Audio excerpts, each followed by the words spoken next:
to SAGL News, the official voice of Smooth Ashlar Grand Lodge. I'm Brother Herschel Grangent Jr., Deputy Grandmaster. And I am Sister Tawania Grangent, Grand Conductress for Smooth Ashlar Grand Chapter Order of Eastern Star. And we are so glad to be back with you today. Now, look, we know we took a little bit of a break since our last episode back on February 9th. Well, we had a fantastic sit-down with our Grand-Worthy Matron, Sister Amy Wallace-Hodo. But just because the microphones were off, that does not mean that the work stopped. Oh, the work definitely did not stop. In fact, Smooth Ashlar has been moving at absolute lightning speed over the last few months. We have so much ground to cover today, from charity work and mentoring to some well-deserved fellowship. So let's get to it. Okay. Cartersville District participated in the annual Black History Month Parade, February 2nd. Our Grand OES Queen, Sister Carmen Cox, was also highlighted in the parade.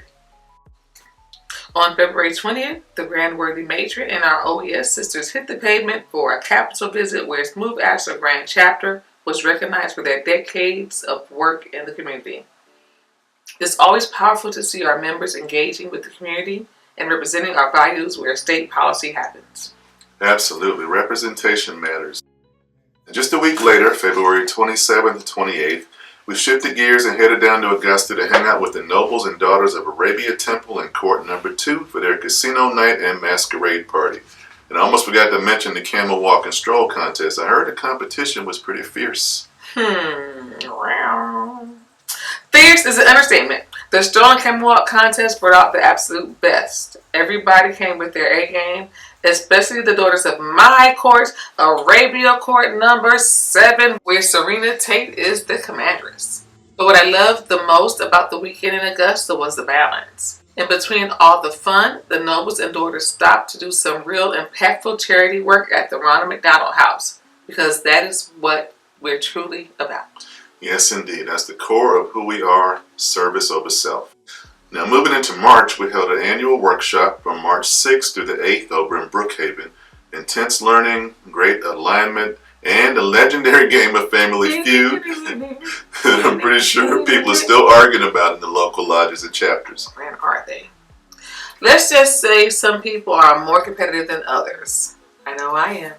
But it was an incredible weekend of growth. Growth and remaining in touch with our people's rich history as some of our members wrapped up workshop and then booked it from Brookhaven over to Selma, Alabama to commemorate Bloody Sunday, the March 7th, 1965 Civil Rights March across the Edmund Pettus Bridge. It's so important to never forget our history, and I'm praying every day that we won't be doomed to repeat it. Amen.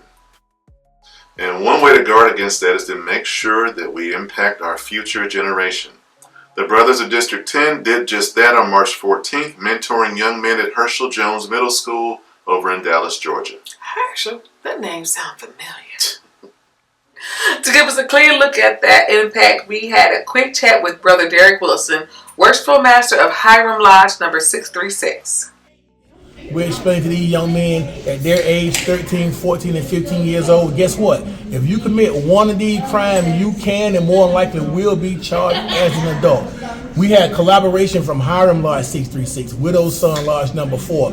We all came together today at Herschel Jones. It was a great day. They got a chance to see young men their age who were actually sentenced to prison at 13, 14, and 15 years old with life in prison without parole. So guess what? Here in District 10, we try to make sure that our young men does not go down that road. We're preparing them for life. So hey, we're doing great things here in District 10. We'll continue those things. Thank you for your prayers, your support, and your blessings. Shout out to District number 10 and Hiram number 636. This is how we shape the future. Now, right after the workshop, we also managed to catch up with some phenomenal leadership. We did. I had the pleasure of speaking with our eminent Grand Commander, Sir Knight Brandon Blackman. And because we can't keep it completely serious all the time, we hit them with a round of rapid fire questions. All right. Window seat or aisle seat? Aisle. Okay. Cereal first or milk first? Oh, cereal. If you were a ghost, who would you haunt first? Probably my son. Okay. Sorry. Does pineapple belong on pizza? Negative. Okay, thank you for that. Is a taco a sandwich? Absolutely not. Cats or dogs? Man, that's tough. I lean more towards dogs. You're on 37 seconds. I wanted to let it go some more because tacos are a sandwich. No, they're not. Yes, they are. But of course, once the fun questions were over, we got right down to business. One of the things that is written that's kind of followed since the beginning of the actual Knights Templar, and that's important to separate, is we're not direct lineage from the actual Knights Templar. We take on some of the moral teachings and stuff that they do, and part of that is the give back, is the charity, is being able to feed people and clothe people and do what we can to help people along their journey.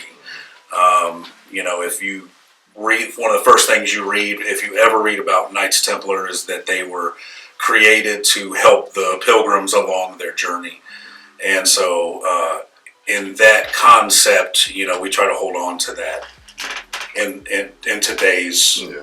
And that kind of goes right into my next question, though, about how progressive Grand Commandery translates the medieval concepts of knighthood and protection of the weary, how we translate that into modern times. Absolutely. Yeah. So how does being a part of Smooth Ashlar Grand Lodge, how does it shape the Commandery's unique culture and priorities? Well, honestly, things have been moving a lot with the organization in general lately. And, Smooth Ashlar Grand Lodge, governs the state of Georgia for us. And they've been on a journey of continuous rebuilding and education and doing the things that need to get done. And, you have to know when to be a leader, you have to know when to be a follower. And so, as the Knights Templar branch of the organization, we're following that lead as well. We're staying with the direction that we're going, and, we're going to keep fighting to make sure that we're really, really making a difference. I love it. This organization makes a difference. It starts, on the Grand Lodge level and your local, Blue Lodge. Mm-hmm. And so we continue that journey. It's just a different house in the same organization. So, like we said earlier, we have a super packed show today. So for the full interviews with our eminent Grand Commander, head over to the SAGL social media YouTube page and check them out. But you already follow that page and tap the notification bell so you know when those interviews are going to drop anyway, right? Okay, jumping back in. On March 28th, Jeddah chapter number 142 participated in a beautification project in DeKalb County. Y'all know I grew up in DeKalb County, so let's just keep DeKalb County beautiful.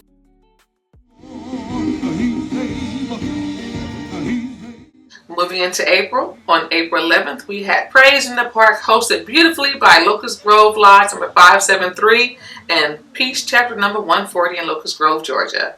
It was a beautiful day of faith, fellowship, and outdoor community energy, complete with vendors and great food.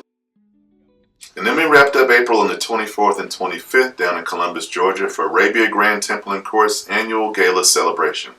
Not only was it a beautiful weekend, but we paired it with a community food giveaway because we don't celebrate without giving back. And a huge congratulations to the 6 new daughters of ISIS who were initiated over that weekend. Welcome to the family. May 1st, Locust Grove Lodge number 573 and Peace chapter number 140 participated in the Relay for Life Cancer Walk, celebrating cancer survivors and the loved ones lost. Grandworthy Matron Sister Amy Wallace Hodo got to celebrate her final Grand Esther Day as Grandworthy Matron on May 3rd in Atlanta. Hey, those MCs look kind of familiar, don't they? They sure do. And May 14th through the 16th, some of our nobles and daughters from Georgia traveled to Virginia Beach, Virginia for the annual conclave sponsored by the Imperial Council, Shriners, and Supreme Court Daughters of Isis. And they still made it back to Georgia for Ascension Day on May 17th in Stone Mountain, held by eminent Grand Commander Sir Knight Brandon Blackman and Progressive Grand Commandery and Knights Templar. Keynote speaker was our very own Grand Senior Warden, Brother Pat Mills. And to round this episode out, brothers and sisters took a break for SAGL Day on June 6th at Lake Tobasoff Key in Lizella, Georgia. Food, fun, and fellowship is always a recipe for a good day, even though it was super hot that day. But I do believe everybody had a good time. And let's give our soon-to-be past Grand Most Illustrious Priestess, Princess Mamie Gaskin, her flowers for a job well done on her first ever Grand Crusaders Ball on June 13th in Avondale Estates. And finally, let us applaud Brother Taurus Maynard and Sister Shamika Maynard for their continued work in Ghana, supporting the local orphanages and other charitable endeavors. Whew, it has truly been a whirlwind. But looking back at the last few months, the impact we've made together is worth it. It truly is, but as we always say, the work is never truly done. And we have some major events coming down the pipeline that you need to make sure you mark your calendars for right now. First of all, we need to join Smooth Ashlar Grand Chapter Order of Eastern Star for a Juneteenth charity event at 241 Forsyth Street, Atlanta, Georgia. Some of y'all know what that address really is, but we won't talk about it here. From 8 a.m. to 11 a.m., they'll be passing out mesh bags and other items for the less fortunate in Atlanta. Then on June 26th, the next week, we are asking for your support in the 7th Annual Grangent Entertainment Group Juneteenth Community Outreach. We need volunteers, clothing donations, supplies, and of course, all monetary donations are welcome. For information, please look at the screen for our website. Now looking a little further into the summer, August 1st will mark our massive SAGL Feeding the Multitude initiative. We need all hands on deck for that one because we want to show up big for our communities. So let's make sure we make that happen. And keep an eye on the official Grand Lodge calendar and social media pages for volunteer signups, locations, and times for all of these events. Well, that wraps up this edition of SAGL News. Good to be back in front of the camera. And to the brothers, I want you to remember to always keep doing good work. And to my sisters, keep smiling, keep shining. I'm kidding. Until next time, stay safe and be blessed.